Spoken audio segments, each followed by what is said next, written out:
যেটা মারাত্মক প্রশ্ন শান্তরূপের কাছে আসছি, সেটা হলো এরপর ওই দেহটাকে টানতে টানতে হ্যাঁচড়াতে হ্যাঁচড়াতে নিয়ে গিয়ে হুক থেকে ওপরে ঝুলিয়ে দেওয়া। যারা সামনাসামনি দেখেছেন সঞ্জয়কে এবং যারা সামনাসামনি দেখেছেন আমাদের এই অভয়া বোনটিকেও, তারা বলছে এটা একজনের পক্ষে, ওই সঞ্জয়ের পক্ষে করা ইম্পসিবল। স্বর্ণালী, প্রথমে আমি বলে রাখি যে ঘটনাটা ঘটেছে according to first floor CCTV footage, যেখানে একমাত্র সিসিটিভি ফুটেজ পাওয়া যায় 3:03 এই সঞ্জয়, যাকে ধনঞ্জয় আমি বর্তমানে ধনঞ্জয় হয়ে গেছে, সেই সঞ্জয় 3:03 ঢুকেছে, 3:32 বেরিয়েছে।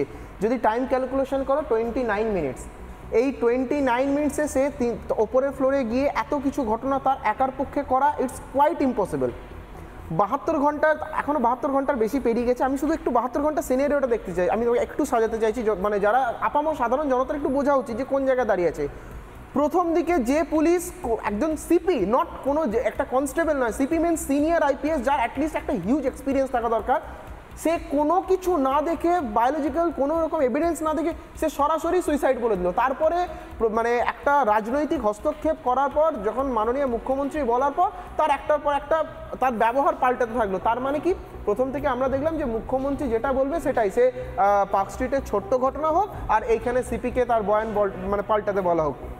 দ্বিতীয়ত, আমি প্রথম দিনে একটা কথা বলেছিলাম যে হসপিটাল হচ্ছে আমাদের ডাক্তার বা স্টুডেন্টের কাছে একটা মন্দির সমতুল্য, এবং শুধু আমাদের কাছে না, আমি আজকে আমার বয়ানটা আরেকটু পাল্টাতে চাইছি। আমার সাধারণ জনগণ, প্রত্যেকটা মানুষ না, তারা মন্দিরে বা মসজিদে কেন যায়, তার সুরাহা পেতে। ঠিক সেরকমই স্বাস্থ্যকেন্দ্রিক তার কোনো প্রবলেম হলে তারা হসপিটালে চলে যায়। ঠিক সেরকমই এই যে ঘটনাটা ঘটেছে না, এটা একটাই কথা বলা চলে যে মন্দিরে দেবী ধর্ষিত হয়েছে, অর্থাৎ কার কাছ থেকে সুরাহা পেতে চায়, ডাক্তারের কাছে।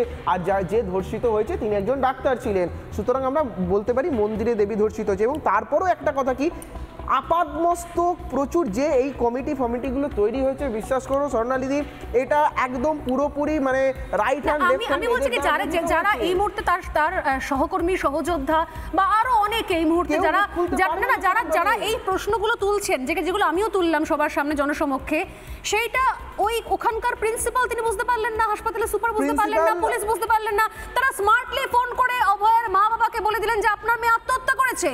একজন শিক্ষিত মেয়ে, একজন ডাক্তার, একজন এমবিবিএস ডাক্তার, এমডি পড়ছেন, তিনি তার নিম্নাঙ্গের কাপড় জামা খুলে গলায় দড়ি দিয়ে আত্মহত্যা করবে? মানে আমি বলছি কি, গোড়ায় গলদ রয়েছে শান্তরূপ। তিনি তো একজন সিনিয়র ডক্টর, অত সিনিয়র, তার নামে কি অ্যালিগেশন আছে না আছে আমি কোথাও যাব না, তিনি প্রথম একজন ডাক্তার।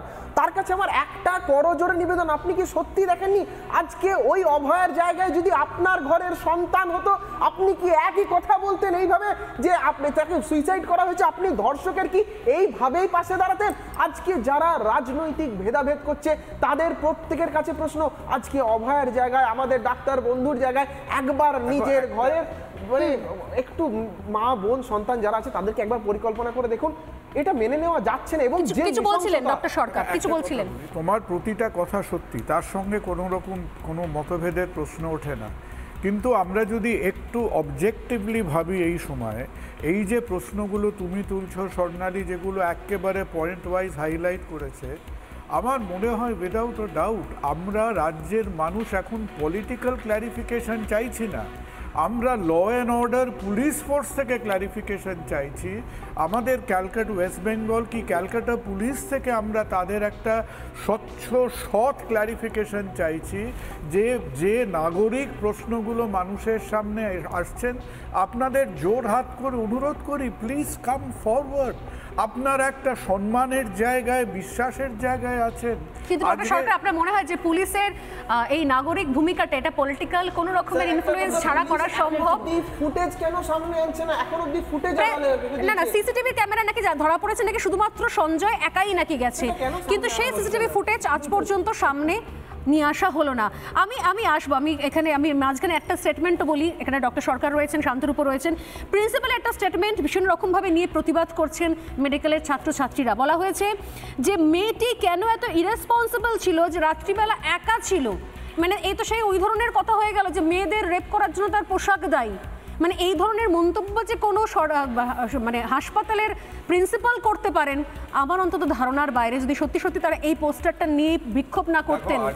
আমি কাজ করিনি, আমি একটা কথা যতদূর শুনেছি ওখানকার ছেলে মেয়েদের থেকে, যে আরজি করে এই যে অনেকে বলেছে মেয়েটি আমাদের this colleague of hours say seminar রুমে কেন ছিল, আমার মনে হয় তার এক্সপ্লেনেশন হচ্ছে সেমিনার রুমটা এয়ার কন্ডিশন ছিল এবং সেমিনার রুমটা হচ্ছে ওই চত্বরে সারাদিন গরু খাটা খেটে এই ছেলে মেয়েগুলো সেই দিন কোথায় যাবে 36 ঘন্টা ডিউটি করে জমিতে একটা ম্যাট্রে আরে আমরা ওটিতে মাথায় অক্সিজেন সিলিন্ডার দিয়ে ঘুরেছি বছরে জায়গা নেই, কোনো রেস্টরুম নেই, কোনো চেঞ্জিং রুম নেই, এমন আমরা ল্যাবরেটরিতে থাকতো তার ফ্যানটা 2 সপ্তাহের বেশি ধরে খারাপ, সেখানে পিজিটিরা বারবার কমপ্লেন করছে, স্টুডেন্টরা কমপ্লেন করছে, তার কোনো রেমেডি নেই, যার ফলে আমরা জেনে নিয়েছিলাম যে ওটির মেঝেতেই ঘুমানোটাই স্ট্যান্ডার্ড, মাথায় অক্সিজেন সিলিন্ডার দিয়ে।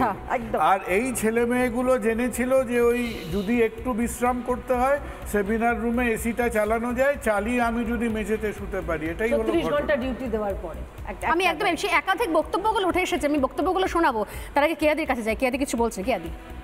স্বর্ণালী, আমরা অনেক রকম না বলা হচ্ছে রাজনৈতিক গন্ধ কেন খুঁজে বার করা হচ্ছে, আমরা অনেক রকম দৃষ্টিভঙ্গি নিয়ে বলছি।